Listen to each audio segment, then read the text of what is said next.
Biệt Xuân yêu ban bữa đông rồi mà càng ngàn vàng nghìn đi cánh on mãi hãy yêu thế từ cuối vì ngàn mãi sáng nhớ mãi mãi cánh on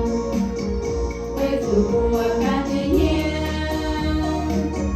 ta quan dây ngoài địa xin hoang cõi cầu em cơ nhà chia xin nhàn dẫu hai nhớ nhà không kiên một sinh tai mà thèm on chùa liu mãi tôn khiến nỗi buồn một ngày ê của ta nhẹ nhõi nghe lý thơ nhà thèm on